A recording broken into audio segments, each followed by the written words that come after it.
अस्सलाम वालेकुम वरहमतुल्लाहि वबरकातुहू। दोस्तों, आउं आहियां अली हसन अब्बासी। किताब आहे कोटलखपत जो कैदी भाङो ॿियो, जेल डायरी। लेखक रसूल बख्श पली जो। किस्त 62, 24/8/1983 ईस्वी सुबुह। हाणे सुबुह जो पहिरियों कमु आहे BBC ॿुधणु। उर्दू सर्विस तां पुराणा गाना ॿुधण लाइ जेके BBC जे उर्दू ख़बरुनि वक़्तु ॿुधाईंदा आहिनि। अक्सर BBC जो हिंदी प्रोग्राम ॿुधबो आहे जेको उर्दू खां अॻु थींदो आहे। जे हिंदी ऐं उर्दू ॿिन्हिनि खां अॻु ख़बरुनि ॿुधण जी उणितुण हूंदी त पोइ सवेल ई सवेल बंगाली ख़बरूं ॿुधबियूं आहिनि, ऐं जे देरि थी वञे सफ़ा ऐं ॿिया सभु प्रोग्राम हथां हलिया वञनि त पोइ पछतो या फारसी प्रोग्राम ॿुधबो आहे। किथां कनि किथां पुछ, मिड़ेई कुझु न कुझु पतो पइजो वञे त थियो छा। कंदकोट में 3 कूंदर शहीद थिया आहिनि। दूबदू मुक़ाबिलो थियो आहे गोलियुनि जो अवाम ऐं पुलिस विच में। हैदराबाद, मीरपुर ख़ासि ऐं ॿियनि बकौल BBC जे सिंधु माथिरी जे शहरनि ऐं ॻोठनि में मुज़ाहिरा, जुलूस, लाठी चार्जूं वग़ैरह थियूं आहिनि। लाड़काणे में ज़िया जो पुतलो जलायो वियो आहे।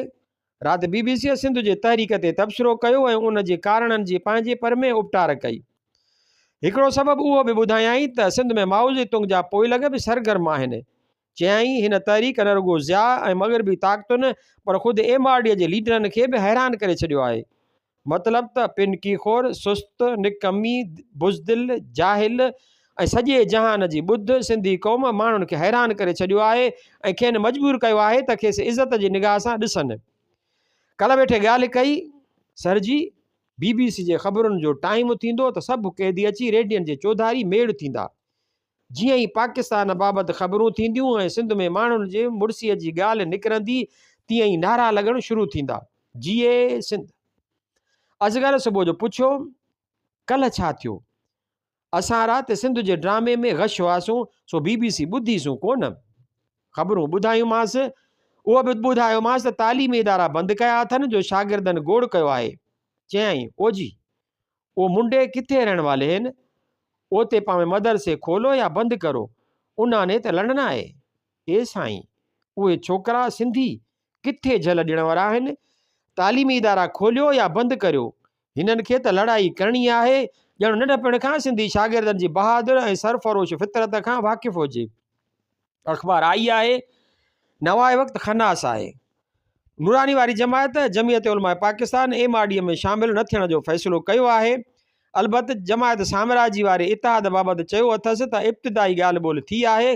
हुकूमत खां बि मुतालबा कया अथनि त 30 सेप्टेम्बर ताईं सियासी कैदी आज़ादु करियो, सियासी जमायतुनि तां पाबंदी लाहियो वग़ैरह वग़ैरह। न त जमियत मुल्क में शहरी आज़ादियुनि, जमहूरी हक़नि जी बहाली ऐं निज़ाम मुस्तफ़ा जे निफ़ाज़ लाइ 1 अक्टूबर खां अमली जिदोजहद जी शुरूआत कंदी, सिधो क़दम खणंदी। पंजाब जा वकील अॼु सिंधी अवाम ते थींदड़ तशदुद ख़िलाफ़ एहतजाज जो ॾींहुं मल्हाए रहिया आहिनि। हफ़ीज़ लाखे चयो त 3 सेप्टेम्बर खां ॾेश कराची बार गिरफ़्तारियूं पेश कंदी। ज़ियाई हिमायतुनि जूं साम्राज परस्त, आमरियत परस्त इतिहाद क़ाइमु करण लाइ कोशिशूं तेज़ थी वियूं आहिनि। दरख़्वास्ती ग्रुप जो वफ़द SM ज़फ़र सां मिलियो आहे। तहरीक ते ख़ासि करे सिंध जे तहरीक ते लानत मलामत ऐं कुफर जूं फ़तवाऊं जारी कयूं वयूं आहिनि। अॼु नवाए वक़्त जूं के हेडिंगूं आहिनि, भुटे ऐं भाषानी वांगुरु जमहूरियत जो रस्तो रोकण जी कोशिशि कई पई वञे। मियां तुफ़ेल को बि मुहिब वतन अमन तबाह करण वारियुनि कार्रवायुनि जी हिमायत नथो करे सघे। फारूक मौदूदी सिंध में हिंदू सरमायो जराइम पेशा माण्हुनि में विरहाए पियो वञे। उहे माण्हू पीपल्स पार्टी जे जुलूसनि में शामिल थी फुरलट करे रहिया आहिनि। चौधरी महमूद अहमद, हीअ जमायत साम्राज जो माण्हू आहे, पंजाब जो सेक्रेटरी जनरल आहे। Karachi high court bar Zia खां बार लाइ 5 लख रुपया वरिता आहिनि। संदन तरफ़ां आमरियत जी मुजरिमाना ख़ामोशीअ सां हिमायत जो इनाम। उन्हनि में केतिरा अहिड़ा सिंधी मुजरिम बि आहिनि। अॼु खां अमन मिलण जो बंदोबस्तु थियो आहे। कालोकी अमन में तफ़सीली ख़बरूं आहिनि। 3 ॾींहं जूं ख़बरूं आहिनि त राणीपुर, हैदराबाद, टंडो मोहम्मद खान, दादू, मेहड़, शहदादपुर, बद्दीन, मातिली, कंडियारो, ठट्टो, मीरपुर ख़ासि, जेकबाद, सखर, लाड़काणू, खैरपुर, भाई खान टालपुर, राजो खानाणी, मीर बाज़ार खान टालपुर, बाकर निज़ामाणीअ में माण्हुनि तहरीक में ज़ोर शोर सां हिसो वरितो। हैदराबाद में LMC जे शागिर्दनि ऐं अवाम ॾाढियूं के मुड़सियूं कयूं ऐं मुक़ाबला कया। सभई तफ़सील लिखजनि त केई कापियूं भरिजी पवनि हिकिड़े ई महीने में। अवामी तहरीक जे हिकिड़ी प्रेस ऐलान में ॼाणायो वियो आहे त सिविल नाफ़रमानी जी तहरीक में 20 अगस्त ताईं 3.4 कारकुननि अवामी तहरीक तरफ़ां गिरफ़्तारियूं पेश कयूं आहिनि। बदीन जे 210 कारकुननि गिरफ़्तारियूं पेश कयूं, जन मां 190 खे बदीन खां 40 मील परे थरपारकर जे थर में वञी छॾे ॾिनऊं। ठटे मां 32, लाड़काणे मां 8, थरपारकर मां 5, दादू मां 8, हैदराबाद मां 3, सांगड़ मां 8, ख़ैरपुर मां 4, हैदराबाद मां 42 ॼणा पाणी गिरफ़्तार थिया। तंहिंखां सवाइ मोहम्मद फाज़िल, निज़ाम बलोच, अब्दुल्ला मल्लाह, गुल मोहम्मद केड़ानी, मोहिउद्दीन केड़ानी, अयूब उन्नड़, अली मोहम्मद सोढे, अब्दुल कादर रांटे, अब्दुल सत्तार अब्बासी वकील, सुलेमान केड़ानी, अब्दुल शकूर अब्बासी, ज़िया कटे, सलाहुद्दीन चांडिये, असगर भट्टी, अहमद खान जमाल ऐं 10 ॿियनि कारकुननि खे 1 साल क़ैद, 1 लाख रुपया ॾंड ऐं 20 फटकनि जी सज़ा ॾिनी वई आहे। ॿी ख़बर में आहे हुसैन बख़्श नारेजे खे अवामी तहरीक जो क़ाइम मक़ाम सदर, MRD सिंध जो क़ाइम मक़ाम जॉइंट सेक्रेटरी मुक़ररु कयो वियो आहे। कराचीअ में 12 मज़दूर फेडरेशन जी वफ़ाक़ी तनज़ीम ट्रेड यूनियन एक्शन कमेटी तरफ़ां हिकिड़ो गॾियल जलसो कयो वियो, जंहिंमें फ़ैसिलो कयो वियो त 24 तारीख़ सॼे मुल्क में अंदरून सिंध तशद्दुद ख़िलाफ़ एहतजाज जो ॾींहुं मल्हायो वेंदो। नूरानी चयो आहे त सिविल नाफ़रमानी जी तहरीक खे क़ौमी ऐं मज़हबी फ़र्ज़ु सम्झो वञे। जनरल ज़िया जो मुल्क जे अवाम खे धमकी ॾिनी आहे त हू सिविल नाफ़रमानी जे तहरीक खे कुचले छॾींदो। मालूम थो थिए त हू अवाम ख़िलाफ़ अॻे खां बि वधीक संगीन जुर्म करण लाइ तयारु थियो वेठो आहे ऐं अवाम खे अञा बि वधीक ॾुखियुनि आज़माइशुनि मां पार पवणो पवंदो। लॻे त सुठी खून जे दरियाहनि मां लंघण खां पोइ ई क़ौमूं पंहिंजे ॻिचीअ मां क़ौमी तबक़ाती ग़ुलामीअ जो गठु लाहे भञी फिटो करे सघंदियूं आहिनि। 2-4 साल ॿिया सख़्तु आज़माइश जाई सही, आख़िर दुनिया जूं ॿियूं क़ौमूं बि त उन आज़माइश मां लंघियूं आहिनि ऐं ॿियूं अञा बि लंघनि पियूं। 25/8/1983 ईस्वी अयाज़ लिखियो आहे, डेश डेश बाबा, हेॾां ॾाढो जोश आहे, थी सघियो ऐं जे हमराहनि चयो त 1-2 ॾींहंनि में आउं बि मंझि हूंदुसि, पर मुंहिंजे लाइ वाहिद मसइलो आहे त मुंहिंजा अक्टूबर या नवंबर में इम्तिहान थींदा। हिकु पेपर ड्रॉप कयो अथ में, जे 12 महीना रखियाऊं त मसइलो थी पवंदो। बहरहाल ॾिठो वेंदो। हिते घर आया हुआ पर आउं ऐं डेश डेश ॿई कोन लधासीं। बुनियादी तौरु मुंहिंजी पुछा पे कयाऊं। मूं जवाब में लिखियो अथसि, डेश डेश तुंहिंजो नानाणनि जे ॻोठु वञी रहण जो ख़्यालु मालूम करे बेहदि ख़ुशी थियमि। नानाणनि जेल। उन सिलसिले में दरपेश मुश्किलातुनि ते बि वीचार कयुमि। इल्मु वॾी नेमत आहे, पंहिंजे गुज़र बिना बि दुनिया में जीअण ख्वारी आहे। सुठो इम्तिहान ॾियणु, पास थियणु, दिलि घुरी इज़त वारी नौकिरी हासिलु करणु वक़्त वारनि जो कमु आहे। अलबत के ॻाल्हियूं इम्तिहान, नौकिरी बल्कि ज़िंदगीअ खां बि आला ऐं अवलियत जूं हक़दार हूंदियूं आहिनि। के घड़ियूं ऐं पल सालनि ऐं सदियुनि ते हावी हूंदा आहिनि।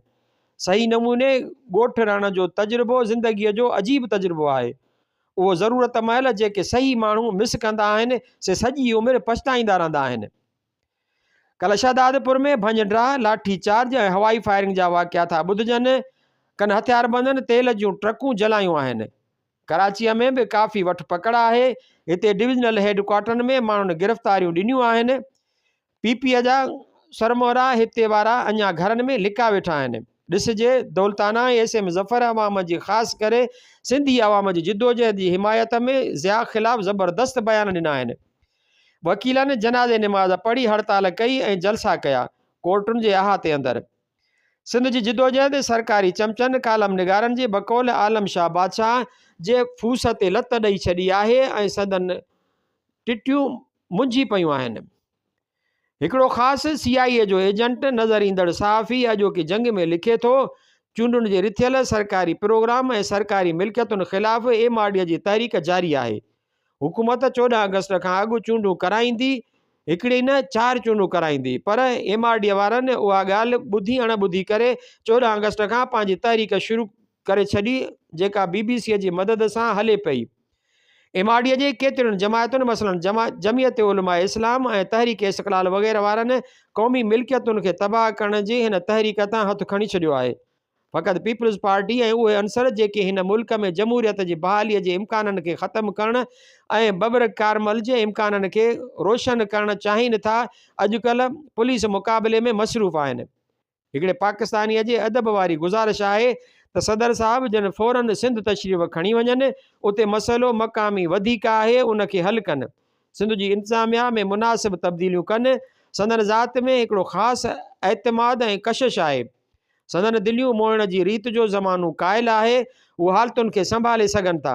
अंदरूने सिंध जे कंहिं जॻह ते पंहिंजो तख़्तगाह खणी वञी रहनि, हिक विख अॻिते वधंदा त क़ौम हज़ारे विखूं अॻिते वधी संदन इस्तक़बाल कंदी। 28/7/1983 ईस्वी। हालतूं अहिड़ियूं सरगर्म आहिनि जो कुझु लिखण लाइ जेकी ठहर खपे सा हासिल कान्हे। इजो कालो की अमन अची वई, पहिरीं उहा पढ़ा त टियों ॾींहुं छा वियो वापरियो, पोइ ॿी ॻाल्हि। हुसैन बख़्श नारे जे प्रेस कॉन्फ्रेंस करे वज़ाहत कई आहे त अलहदगी जा ऐलान करण वारा सूरमा ज़िया हिमायत तहरीक थिया वेठा आहिनि ऐं यूनिवर्सिटियुनि में MRD ख़िलाफ़ जलसा जुलूस कढण जूं कोशिशूं बि था कनि। रब रुसे त मत खसे, हाणे की कोन हथियार, अवामी तहरीक जा माण्हू पाण खे गिरफ़्तार कराईंदा रहनि था। मखदूम ज़मान अवाम खे चयो आहे त वॾी तादाद में पाण खे गिरफ़्तार कराइनि। हू संदन इस्तक़बाल लाइ सेंट्रल जेल में इंतज़ारु पियो करे। भलो कमु, अहिड़ियूं फलकूं हुजनि त बाक़ी छा खपे। तारीख़ में कल्ह कंहिंजी बि शहीद थियण जी ॻाल्हि कान आई आहे, लाठी चार्ज वग़ैरह जो वाक़ियो बि कोन थियो आहे, पर माण्हू जुलूस कढनि पिया ऐं पाण खे गिरफ़्तार कराइनि पिया। कराची हाई कोर्ट ॿार चूंडुनि में हिमायतुनि जो तख़्तो ऊंधो करे जमहूरियत पसंदि कामयाबु थिया आहिनि। वाह जो कमु थियो, सिंध जे वकीलनि नेठि पाण तां उहो दाग़ धोई ॾेखारियो। भारत हिकु सियासी धमाको कयो आहे। कल्ह नरसिम्हा राव तरफ़ां पाकिस्तान जी सियासी सूरत हाल ते तशवीश ऐं ॾुख जो इज़हार प्रेस में आयो। राति वज़ीर आज़म इंदिरा तरफ़ां निहायत खुलियल ऐं सख़्तु लफ़्ज़नि में पाकिस्तान में जमहूरियत पसंदि अवाम जे क़तलाम खे ग़ैर इंसानी फ़ैल ठहिराईंदे चयो अथसि त असीं भारत अंदरि तोड़े उन खां ॿाहिरि जमहूरियत जी हिमायत ऐं ग़ैर इंसानी क़तलामनि वग़ैरह जी मज़म्मत कंदा रहिया आहियूं ऐं कंदासीं। पाकिस्तान जी सूरत हाल जो असरु भारत ते बि पइजी सघे थो ऐं असीं अखियूं बंदि करे वेही रही नथा सघूं। भारत तोड़े पाकिस्तान जा सरकारी ऐं रुजत परस्त साम्राज परस्त हल्का पाण में सुर सां सुर मिलाए उन बयान खे मुल्क जी अंदरूनी मामलनि में दस्तअंदाज़ी, अॻिराई, चैलेंज ऐं अलाए छा छा सॾींदा। पर ही जो साम्राजी लीडर रोज़ भबर ॿधियो पाकिस्तान ॾांहुं डोड़ंदा आहिनि ऐं जॾहिं पाकिस्तान जी अवाम जो वात रत सां भरियल आहे ऐं हू मातम में आहिनि, तॾहिं अवाम दुश्मन फ़ौजी टोले जी हिमायत में ऐं संदन अफ़गान जमहूरी इनक़िलाब ख़िलाफ़ पाकिस्तान दुश्मन जंग जी हिमायत में बेशर्मीअ सां खिगियूं हणंदा ऐं झुमिरियूं पाईंदा ऐं ज़िया जा गीत ॻाईंदा रहनि था। छा उहा पाकिस्तान जे अंदरूनी मामलनि में अवाम ख़िलाफ़ मुदाख़लत कान्हे?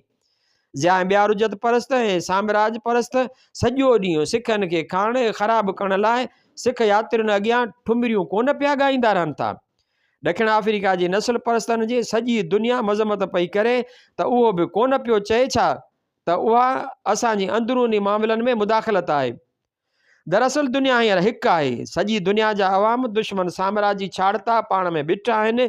किथे के रुजत परस्त सरकारियूं आहिनि त सभु भारत जी जनता सरकार ऐं हिते जी ज़िया टोले जी सरकार वांगुरु हिक ॿिए मां गिराटड़ियूं नथा कढनि। जे किथे कंहिं थोरी घणी अवाम दोस्त सरकार ख़िलाफ़ु साम्राज परस्त बग़ावत आहे त सभु कोर्स में उन जी हिमायत कनि था। जीअं अफ़गान इनक़िलाब ख़िलाफ़ु हलंदड़ सूदखोरनि, उठाई गिरनि, औरतूं विकिणंदड़नि जे हमलनि जी सॼी दुनिया जा रुजत परस्त साम्राज परस्त चेल ॿधियो मदद पिया कनि। अॼु जमहूरियत, आज़ादी ऐं समाजी इनक़िलाब जी जिदोजहद सॼी दुनिया में यकी हिकिड़ी ऐं नाक़ाबिले तक़सीम इंडिविज़बल आहे। सॼी दुनिया जे अवाम जी जिदोजहद हिकिड़ी जिस्म वांगुरु आहे। असां जूं इनफ़रादी मुल्की जिदोजहदूं उन जिस्म जा उज़वा आहिनि।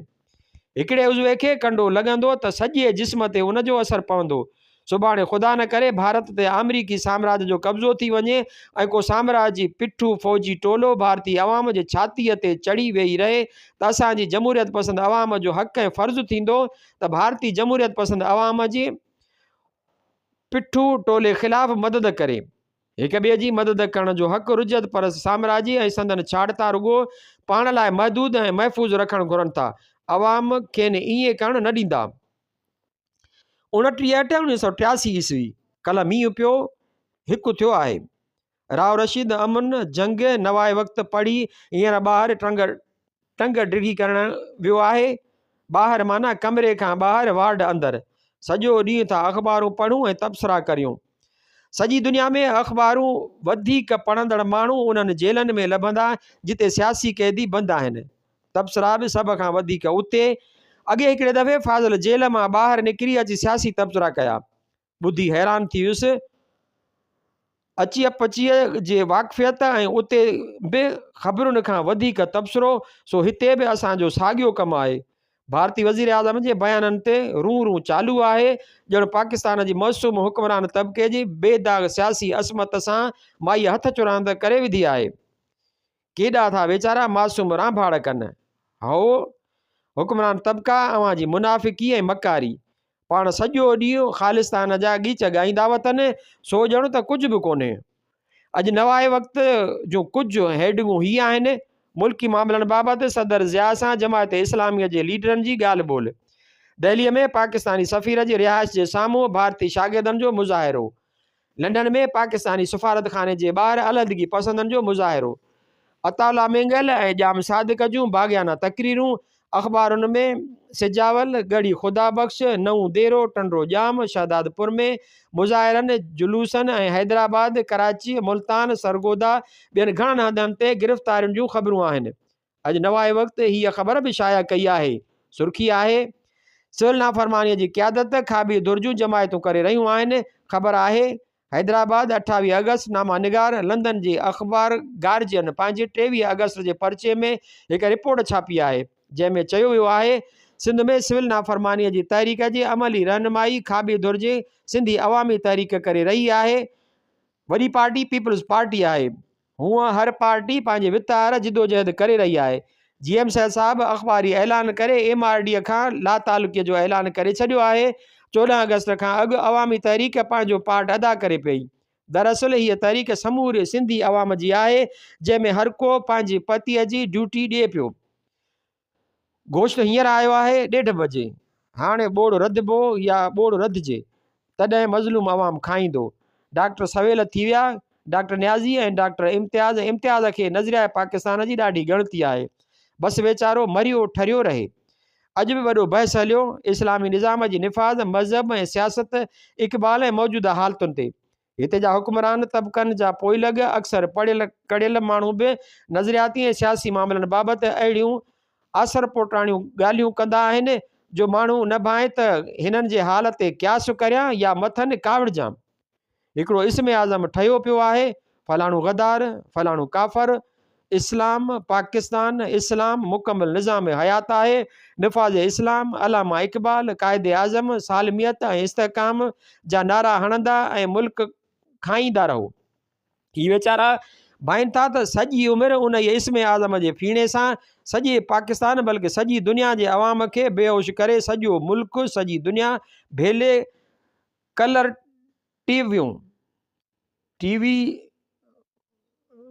कलर टीवियूं VCR वठंदा बंगला ठाराईंदा बैंक बैलेंस वधाईंदा पुट धीअरूं अमेरिका ऐं यूरोप में पढ़ाईंदा पढ़ाईंदा आला उहिदा हथ में खणंदा बादशाहियूं कंदा ऐं इलवलियूं माणींदा रहंदासूं। मतां कंहिं ॾींहुं उहो मिसमिज़म कम बि न करे मतां कंहिं ॾींहुं बेहोश पियल कारे ढगे जा धणी जागी न पवनि ऐं अॻियां पोयां हिसाब न घुरनि। उहा ॻाल्हि बज़ाहिर संदन वहम ऐं गुमान में बि कान्हे। वीचारा माण्हू। 30/8/1983 ईस्वी 12 बजा ॾींहुं वेंझी अची वेठो आहियां। राव रशीद ॿाहिरि वेठो जोनस खे ख़त लिखे। माई का ताले तती आहे। हिते कुझु माइनि नाफ़रमा बरदार क़ैदी मुड़सनि खे सिधो करण लाइ हिकिड़ो मुजरब नुस्ख़ो ईजाद कयो आहे। जेल में ईंदियूं मुलाक़ात ते त जॾहिं घणा माण्हू गॾु ॾिसंदियूं तॾहिं वठी मुड़सनि सां मुक़ाबिलो शुरू कंदियूं। उहो ॾचरपो शुरू कंदियूं जो राज मिड़ी अची गॾु थींदा। के मुड़स वीचारा बेवसीअ विचां ॾंद शेकियो वेठा हूंदा त के भॼी जेल में वञी लिकंदा। चवंदा आहिनि हर ॻाल्हि वक़्त ऐं महल ॾिसी कबी आहे। हिननि मायुनि खे बि जॾहिं ख़ातिरी आहे त मुड़ुसु ॿिन्ही तरफ़नि खां सोघो आहे ऐं न जिस्मानी तौरु विड़ी सघंदो या भॼी सघंदो, न ख्वारीअ सूरां ज़िबानी तरह भॼी सघंदो। तॾहिं पंहिंजी कारवाई शुरू थियूं कनि। हूअं पंहिंजीअ ते अचनि त मुड़ुसनि जूं मुड़ुसु हिते कैदियुनि जी ज़ालमाना भाउ जी परवाह न पीउ जी, मायूं लठ खणी अख़्तारीअ वारनि जे पोयां पई गारियूं ॾेई झेड़ा करे फ़साद खड़ा करे मुड़ुसनि जी मुलाक़ात जूं बी क्लास ऐं किताबनि जूं ऐं ॿियूं हर तरह जूं सहूलियतूं ऐं मंज़ूरियूं वठी ईंदियूं। जंहिंजी ज़ाल आहे तंहिंजो ॼणु वॾो माइटु वेठो आहे पुठियां, 24 कलाक रहीअ में हूंदियूं। मजाल आहे जो केरु मंझंदि अखि खणी वाइड़ाईअ सां निहारे बि सघे, चंपलनि सां मथो ठोड़ो करे छॾींदसि। अहिड़नि कई यारनि टपणियूं काटियूं आहिनि अहिड़नि मायुनि हथां। बाक़ी कंहिं ॻाल्हि में पंहिंजीअ ते आयूं ऐं नानाणी नुख छिकियाऊं त पोइ जोगी न कंहिंजा मिट, रब ॾिए बंदो सहे। तंहिंखां शायदि असां वारो मोगो लॾो खाशो, न दुश्मन खे भउ न सजण खे आसिरो। ज़ियाकाल फथकारा ॾेई तुरकी वियो आहे ऐं हिननि संदन सही क़दुरु सुञाणे खेसि ॿकिरी ॿिलियूं ऐं कुता तोहफ़े तौरु ॾिना आहिनि ऐं सेब पालियल। हिते साम्राज्य जे पालियल ॿिलियुनि ऐं कुतनि जी खोट आहे जो अञा ॿिया मिलिया आहिनि। साम्राज रिंग मास्टर ॾंडी घुमाई आहे। इशारे मिलण ते हिकिड़े पासे सिख ऐं आसामी साम्राज परस्त हज़रात त ॿिए पासे हिंद पाक जी साम्राजी सियासी सरकसनि जा कई पालतू शेर गजगोड़ियूं करण लॻा आहिनि। हेॾां जमायत साम्राजी जा तरबियत याफ़्ता अलबदर ऐं अलशम्स वारा, होॾां जिन सिंघिया ऐं जिनाती चे इंदिरा गांधीअ वॾो ॾोह कयो आहे। तबाही थी वई।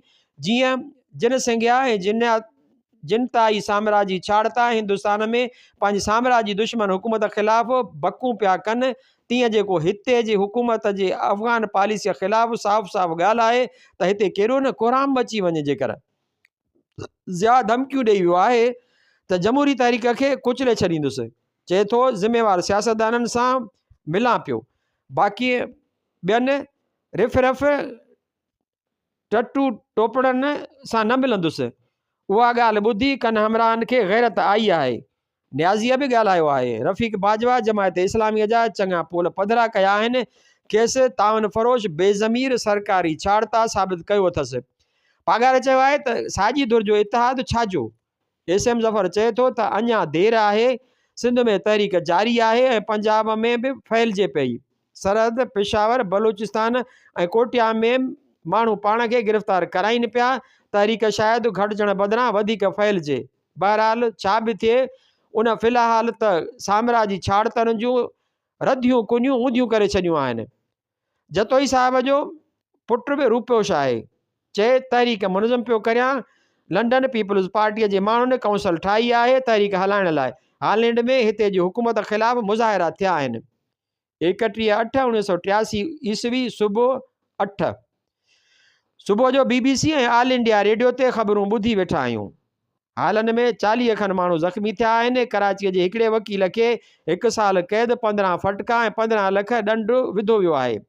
फ़ौजी अदालतूं धड़ाधड़ सज़ाऊं ॾेई रहियूं आहिनि। साल साल ॾंढ, फटका ऐं हज़ारे लखे रुपयनि जा ॾंढ। अमुन कराची जंहिं ते सेंसरशिप लॻाई वई आहे, तंहिंजे चवण पटांदड़ कल्ह हिननि शहरनि में तहरीक जे सिलसिले में सरगर्मियूं हलियूं। दादू, शहदाद कोट, ख़ैर मोहम्मद बबर, टंडो अलयार, हाला, गुजरांवाला, शहदादपुर, कोयटा, मुल्तान, शिकारपुर, लाहौर, हैदराबाद, फैसलाबाद, टंडो जाम यूनिवर्सिटी, नवाबशाह, नऊं देरो, लाड़काणू, सखर, बदीन, मेहड़, ठट्टो। अॼु जंग लाहौर जे हेडिंग हीअ आहे। लाड़काणे वेझो रेलवे स्टेशन खे बाहि लॻाई वई। हालनि में सरकारी इमारतुनि खे नुक़सानु पहुचायो वियो आहे। इमारती तहरीक 17 ॾींहं बि जारी आहे। अॼु ॿियनि सां गॾु मज़दूर लीडर गुलज़ार बेगम जी पाण गिरफ़्तार कराइण जी बि ख़बर आई। हिन चयो त जे मज़दूरनि तहरीक में हिसो न वरितो त मुल्क ग़ुलाम रहंदो। अख़बारुनि लिखियो आहे, हालनि में अॼु कालदम पीपल्स पार्टी ऐं सिंधी अवामी तहरीक जे कारकुननि जे वॾे जुलूस जी पथरबाज़ीअ जे करे 6 सिपाही ऐं हिकिड़ो इंस्पेक्टर ज़ख़्मी थी पिया। ऑल इंडिया रेडियो अॻु में ई ॿुधायो हो त उन टकर में 40 माण्हू ज़ख़्मी थिया आहिनि। कल सरगोदा, मुल्तान, फैसलाबाद, पिशावर, सखर, हैदराबाद, सकरंड, मेड़ ऐं नौशहरो फ़िरोज़ में माण्हुनि गिरफ़्तारियूं पेश कयूं।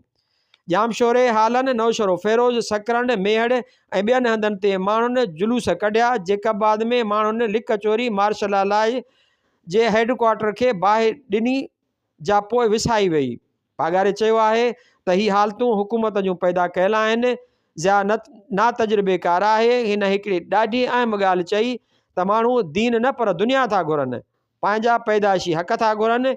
एस एम ज़फ़र बि चयो आहे सिंध जा माण्हू भला आहिनि, पाकिस्तान ठाहिण में बि सभिनी खां अॻिरा हुया, पर खेनि अजायो सतायो वियो त पोइ ख़बर नाहे छा कनि। हैदराबाद में कनि कौंपरसनि पंपलेट विराए मौजूदा जमहूरी तहरीक जी मुखालफ़त कई आहे। टियों फैसलाबाद जे हिकिड़े जेलर ॿिए खे जेल जी माड़ीअ अंदरि गोली हणी उफट मारे विधो। चवनि था मरण वारे सियासी कैदीअ जी मुलाक़ातुनि खे मुलाक़ात करणु नथे ॾिनी, उन तां मारण वारो कावड़िजी पियो। गर्मीअ हिन दफ़े हाणे ई अखियूं ॾेखारणु शुरू कयूं आहिनि। 5 बजे शाम गर्मीअ खणी ॾिनो आहे, वेझी अची वेठो आहियां। सुबुह जो अवल स्टोर कीपर शाह आयो, मूंखे बि घणी इज़त ॾींदो आहे, पर राव रशीद जी मुड़सी वफ़ादारी ऐं क़ुर्बानीअ जूं ख़बरूं अख़बारुनि में पढ़ी मथसि पर पुठ आशिक़ आहे। मथां से कुर्बान पियो थींदो आहे।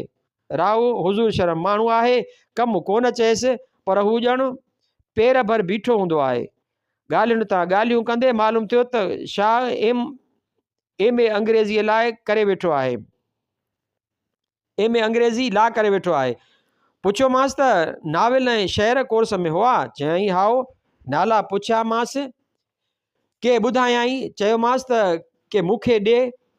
सो हींअर 2 किताब ॾियारे मोकिलिया अथसि। हिकिड़ो आहे जेन ऑस्टन जो नाविल एमा, ॿियो आहे शेक्सपियर जो ड्रामो 12वीं राति।